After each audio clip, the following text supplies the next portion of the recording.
Welcome to On Texas Football. Time for State of the Program. We're going to talk about the foundation of the 2026 team and what it looks like right now, given that there's already been some portal announcements, yet some haven't exactly said they're coming back for sure. We're going to talk about that and more with myself, Rod Babers, Jerry Hamilton. This episode of State of the Program brought to you by our friend Adam Lowy and the Lowy Law Firm. Jerry, we talked about this in our pre-meeting here, how this team in 2026 has the bones of a good house. They have certain positions that are really, really well acquainted for. They have high-level players at quarterback with Arch Manning, at rush edge with Colin Simmons, with another number of other guys in between.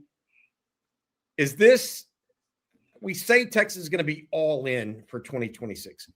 Should they be all in? Do they have the structure, in your opinion, to compete for a national championship if they fill in the places they need to the right way? Yeah, so I'll change it a little bit. They have the ability to for sure be a college football playoff team. Whatever happens after that, it's hard to say. But obviously, Texas fans, all they care about is national championship. But to your point, I think they do, and I think here's the reason. Because everybody is always talking about, well, Texas is going to go all in because it's Arch's last year. I think it's more than that. It's Colin Simmons last year. Trevor Goosby's probably. Trevor Goosby. I mean, there's some really good pieces coming back at premium positions on this team. And, I mean, Colin Simmons, I think right now we can argue may end up being the best edge rusher this university's produced. In a long time. He has a healthy season. So it's more than one player. I guess that's my point. So you have multiple guys that can be All-Americans on this team. And so if you put the pieces around them, yes, absolutely. And you also have some really good young, talented players that are going to be starters next year, whether you're talking about Cade Phillips or Lance Jackson. Well, they still need experienced players around them because they're still year 2 of college football. So, yes, I absolutely think that possibility is right there in front of Steve Sarkisian and the staff's face headed into the portal season. And I do think that's why they're all in, more than just Arch Manning, more than just Colin Simmons. They have some really good young players that are about to be thrust into starting roles, full-time starting roles, and you still need experience around those guys to maximize your team. Yep. What do you think, Rod? I agree with Jerry. It's interesting. I think this is why it might be the most important offseason that Sark has had so far. Period, just because the Arch Mannings last season, Colin Simmons last season, we're talking about guys who have the ability and have the potential, the upside to be top 10 picks in the NFL draft, right? There's a rare types of athletes. And you got, 2 of those guys on your roster. And depending on what Trevor Goosby did, he's a guy that could drop in the top half of the first round playing a premium position. So I'm with Jerry on that. I think because of the upside of those guys, you want to maximize their time on the 40 acres. And one thing I've noticed about this particular offseason, and you talked about it, Bobby, they got, good bones, right? And, Jerry brought the term premium position. NFL, they throw out the term premium positions a lot. And basically premium positions just means the positions that are valued the highest. They are paid the most money. And in a salary cap league like the NFL is, they allocate more resources to those positions than other non-premium positions.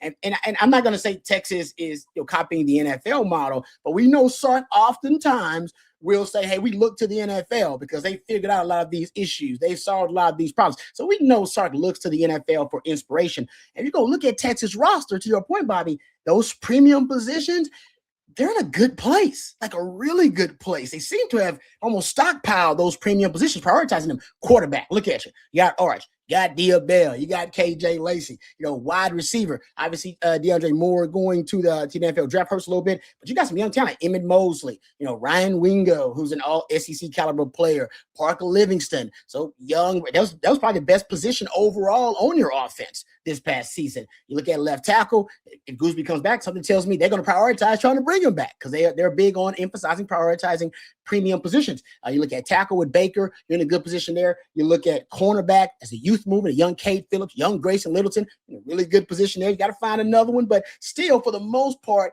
you're healthy in those premium position areas. Edge, I mean, you might have the best edge room in the country with Colin Simmons and Lance Jackson. I mean, you're loaded there at the edge position too. D tackle, some people say is a premium position. Some people say it's not. I think it probably is these days, but that's one of those ones that's kind of a question mark. But look at the non-premium positions. We just broke down premium positions. You're in a good place. Look at the non-premium positions. That's what you're looking for this offseason. Running back. You need interior offensive line, not on the edges. You're going to need safety because you lost safety to the portal, lost another one to the NFL draft. You're going to need, a linebacker because you lost Anthony Hill, lost Trey Moore, lost Leon Galafau. These are not tight end potentially. You look at non-premium positions, and I think that's where not saying that Texas lost their focus there or didn't emphasize it. I just think now that is the story, in my opinion, of this offseason so far. You got to figure out a way to get good value at those non-premium positions. Why is it a challenge? Because you've already allocated money to pay your quarterbacks and your edge rushers and your wide receivers. Those are premium positions. You put that money aside even before you got those guys. The non-premium positions usually is the rest of your funds. You got to find a way to allocate and find value there. So that's what this offseason is about, guys. Value. Can you find it at all those positions? Because you're going to need it.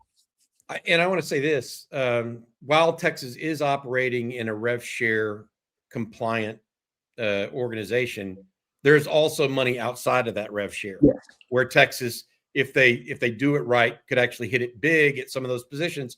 You mentioned running back, and I want to come back to that after we say thank you to our sponsor. Our sponsor is Adam Lowy over at the Lowy Law Firm. If you've been injured in a car wreck, truck wreck, automobile accident of any kind and think you might be due compensation, reach out to Adam and his firm at loweylawfirm.com. That's loweylawfirm.com. They've been helping injured Texans for more than 20 years. He's a Texas Law School grad and also sponsors sports at the University of Texas as well. Again, that is loweylawfirm.com. If you've been injured in a car wreck, truck wreck, automobile accident of any kind, reach out to Adam and his firm. I mentioned the running back position, and you mentioned non-premium. That's because, look, in the NFL, you might be able to get a seventh rounder or an undrafted free agent that starts for 8 years in the NFL. College football is a little different. Yeah. Right? The difference between a good back in the NFL and a great back in the NFL is marginal. Right? The difference between a great back in college and a decent back in the in college can be much wider. So is a guy like a Jaden Ball or a Kewan Lacey or one of those guys, are they possibly, does that go into a different level? Because I'm not using or invoking Bijan Robinson's name here. But obviously, the Atlanta Falcons used a top 10 pick on him. Exactly. So they saw something there. Do they go out of their comfort level with players like that, Rod? Yeah, depending on your system, then I just went through kind of the overview of what are premiums and non-premiums. But depending on the situation, like Bijan Robinson is special. He's a special case, right? He's the exception to the rule. He's so good. I call him kind of the Randy Moss exceptions. Like some guys, like, I don't give a damn what the evals say. I'm not caring what the market says. That guy's too good of a player for us to pass up. Like Caleb Downs is going to get drafted really high. Usually don't draft safeties that high. They're going to draft him high. Why? Because, he's exception to the rule. So I think for Texas, considering where their running game was last year, worst that Sark has ever had, considering the struggles on your offensive line, right, to make holes in the running game, and you're going to be trying to rebuild the entire interior offensive line.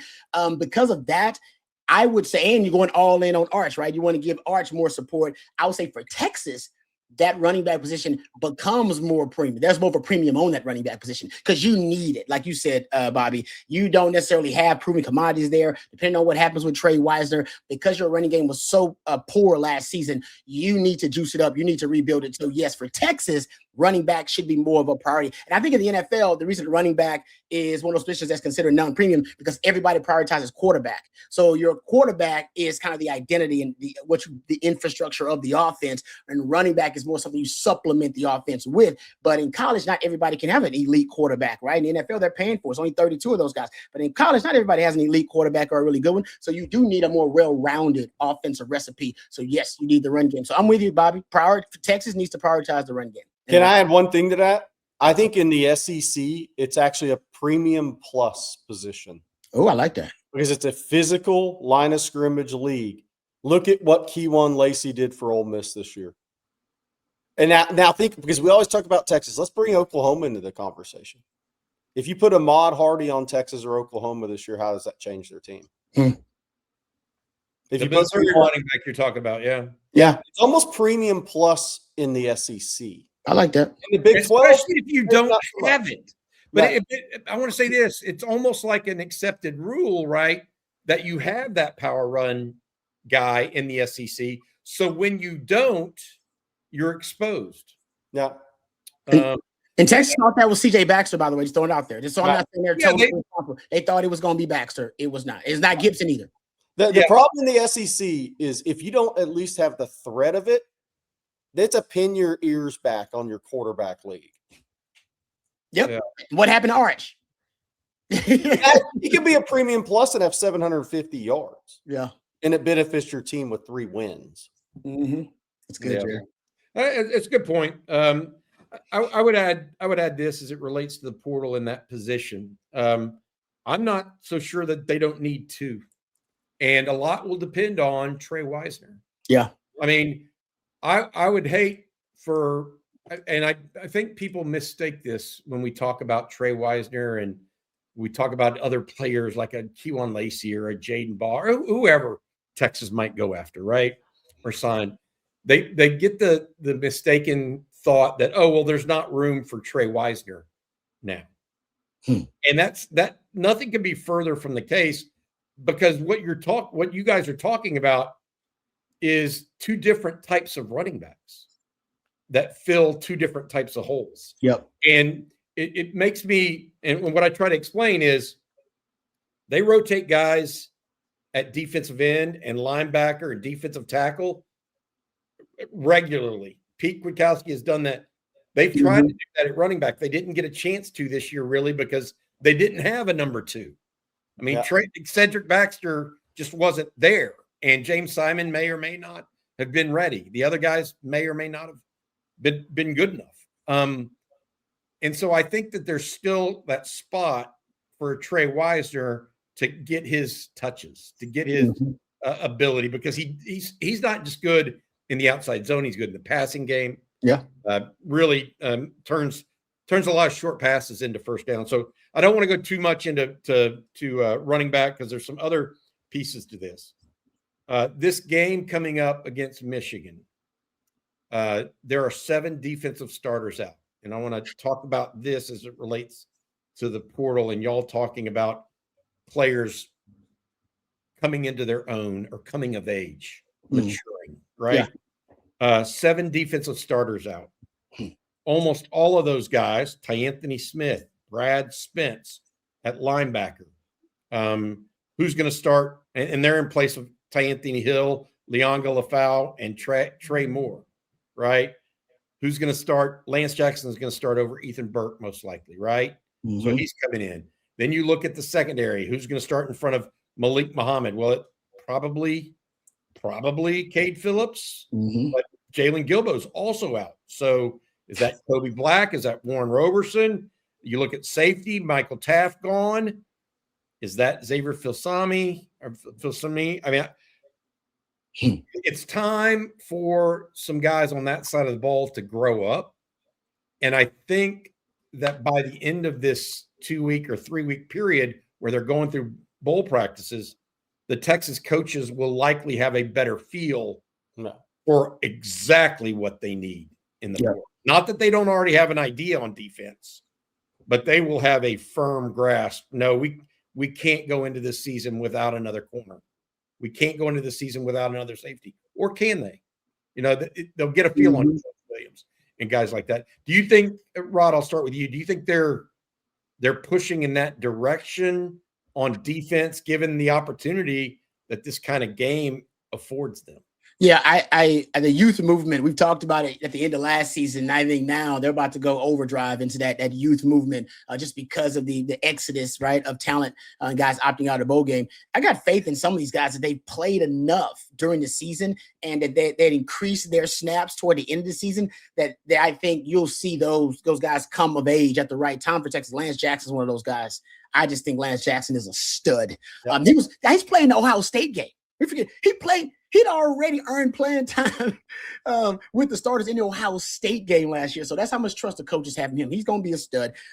We all like Cade Phillips. I think Cade Phillips is also a guy that's kind of earned the trust of the coaches with his playmaking ability. But yeah, it's time for the young linebackers. I can't wait to see the young linebackers. I really want to see, because Brad Spence was a guy that kind of, he moved him around, was a hybrid, played him, I say out of position, but they wanted to give him some position flex. So I'm sure he's going to be playing more of an off-ball linebacker, but he's still a really good pass rusher. So you don't want to just take that element away from him. He was one of your better pass rushers last season. So I can't wait to see what they do with him. Tyree Smith, I mean, he's a proven commodity, I think, for Longhorn fans. But do you see a young Bo Barnes out there? Right? You see one of them young bucks. That's what I really like. Some guys, like I say, Cade Phillips, Lance Jackson, Tyree Smith, Brad Smith. We've seen those guys and we like those guys. What about the guys we haven't seen enough of? Xavier Filsaime, I've seen a little bit. I want to see a lot more of Xavier Filsaime because the coaches like him. They like his coverage ability at that safety position. I can't wait to see some of the other young guys. And Zena, at the edge, they like Zena too. They put him in there. A lot of sub packages, a lot of those pass rushing situations. They like him as a natural pass rusher. Some of those other guys who we haven't gotten a taste of yet. We haven't got enough of them yet. I think this is a great opportunity. The safety position, cornerback. I mean, Kobe Black, we saw him look really good in the A&M game. Hey, was that an outlier, or are we starting to see him trend in the right direction? So, man, it's going to be a new defense overall. I mean, it's going to be a new look defense, period, in the bowl game. What do you think, Jerry, about that? As far as is it a proving ground, and how much of so is it for the coaches this coming bowl game? Huge proving ground. Like, this is the most meaningful practice snaps a Bo Barnes has had this year. Right? I mean, these are meaningful practice reps for him now, because he's played 24 snaps all season. He could play that many December 31st. Agreed. So this is opportunity. It's almost like these guys are having a spring game, then going to spring practice. It's actually a weird setup now with bowls. But yeah, and Bobby, we talked about this off air. How many of these guys kind of move up a tier throughout these bowl practices in this bowl game? This is the ability to move up from if you're a tier 3 to a tier 2. Mm-hmm. These practices. Is a great point. And Rod says they like his coverage. They like his coverage ability. Now, do they like his intuitiveness about the football game with Michael Taft? Yep. Right. And those kind of guys. I mean, Justice Terry. I mean, like we think we know what Justice is going to be. Yeah. But these are huge 2.5 weeks of practice for him, even though the game may not matter as much for him because none of the interior D linemen have opted out. But these 2.5 weeks with him on the practice field, there's some guys I think have a chance to move up a tier in this bowl prep in the Texas coaches' eyes, which is very important. Going back to our first conversation, NIL allotment, rev share, what you're going to do with your roster, and how valuable do the Texas staff see these guys. Some of those decisions I think will be made in the next couple of weeks.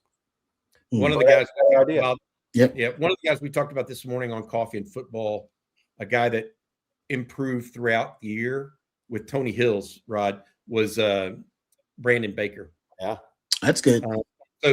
When you were talking earlier, you said, okay, if Gooseby comes back, they've got both tackles kind of figured out, which are the premium positions. That goes to I think that goes back to what we're talking about is Texas has the foundation for a really good run in 2026. Mm-hmm. And it's not just the marquee dude in Arch Manning or the marquee dude on defense in Colin Simmons. It's about the entirety of it. Yep. And it's now about filling in and making everything, answering every question as it relates to what they need. And that's where I come out on it. And I think that guys like that, whether you mentioned Tanya Smith or Brad Spence, or you could name any number of guys, what they do over the next couple of weeks will matter. And I think it will adjust somewhat what Texas tries to do in the portal. All right. That's going to do it for this week's State of the Program. Thank you, Rod. Thank you, Jerry. Thank you also to Adam Lowy of the Lowy Law Firm. Remember, if you've been injured in a car wreck, truck wreck, or automobile accident of any kind, reach out to Adam and his group for a free, no strings attached consultation. loeylawfirm.com. That's all you have to do. Reach out to loeylawfirm.com. They will reach back out to you and answer all your questions. All right. For Rod Babers, for Jerry Hamilton, and for our sponsor, Adam Lowy, this has been State of the Program, talking about the foundation for 2026 and what some of these young defensive players in particular are doing. Thanks for watching. You guys have a good one. Hook 'em horns. Hook 'em.